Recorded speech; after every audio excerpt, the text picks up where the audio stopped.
Welcome to the first episode of Sausage Man Behind the Scenes. Today we're going to be talking about how we make bacon, starting from fresh pork bellies and loins, all the way to delicious bacon in your fridge.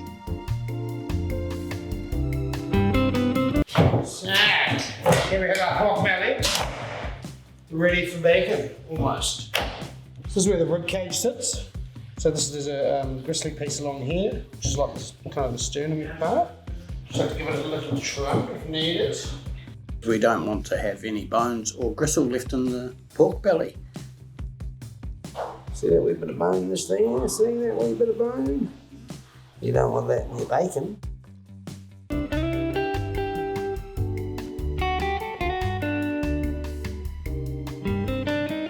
So, then we put some string so that later it will hang in the smoke. So like that, like that. And then it is ready to cure.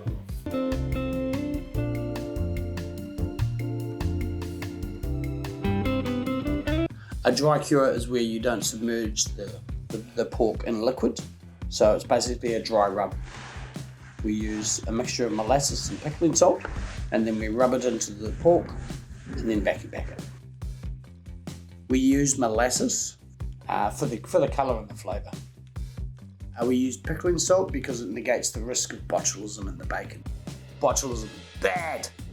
Thanks for asking. So we rub a bit of that mixture into there. Rubby rub rub.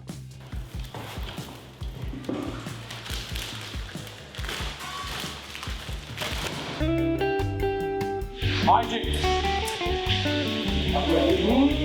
20 seconds. We're now going to vacuum seal them so that the dry curing process can take place. This one goes much bigger. Oh yeah? Oh yeah, slow that down, slow much.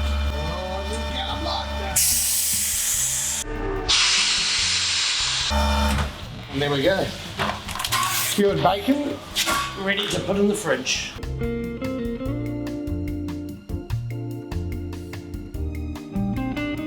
The cure mix goes into the meat and replaces the water, because that's what salt does.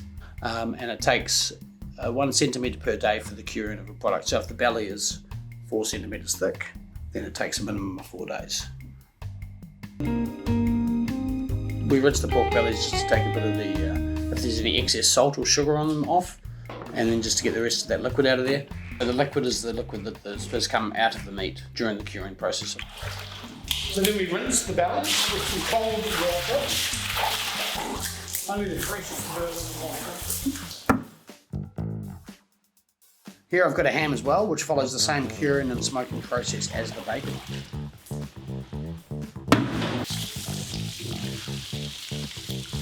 Rubby rub rub. We put them in the smoker and they go through a drying process for 2 hours, and then a smoking process for 20 minutes, drying for 20 minutes, smoking for 20 minutes, drying for 20 minutes. And that's all, it's set to 25 degrees Celsius, so it's cold smoked. Delicious! So we don't use liquid smoke because that's cheating. That's cheating.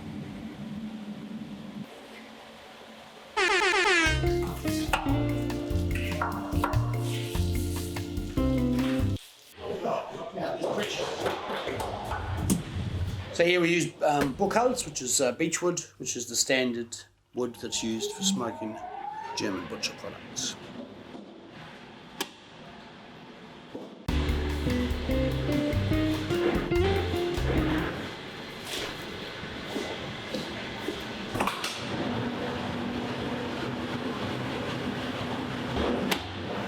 Now that everything has finished smoking, it'll dry for a week back in the fridge. Off to the fridge downstairs. And then, hoppa!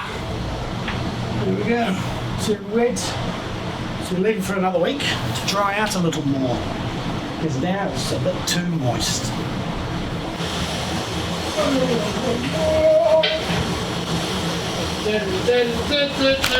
Hello.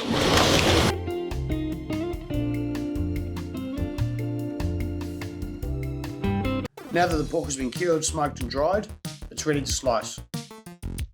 we thick slice the bacon because it's yummier that way, so it's more like eating a piece of meat than a little piece of nothingness.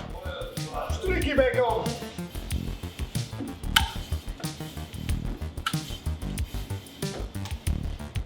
That's why we also recommend that you don't fry it until it's crispy, because you lose that lovely texture of meat.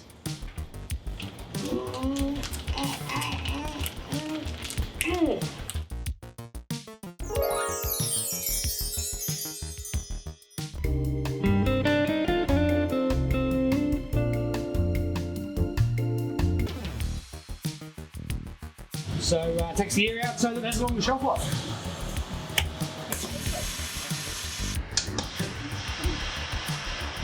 Streaky bacon comes from the pork belly, and back bacon comes from the pork loin. Back bacon is good for a traditional full English breakfast, or you can also put in a bacon sandwich. Streaky you can use like in cooking when you're cooking, like say a carbonara or some other thing where bacon is an ingredient and not just a slice of meat on a plate. Equally delicious. Yes. So, bacon is vacuumeerd. Let's go label them. Follow me. Here I am. Back bacon. There we have it. One packet of streaky bacon, ready for you to take home and eat. Streaky bacon, isn't it?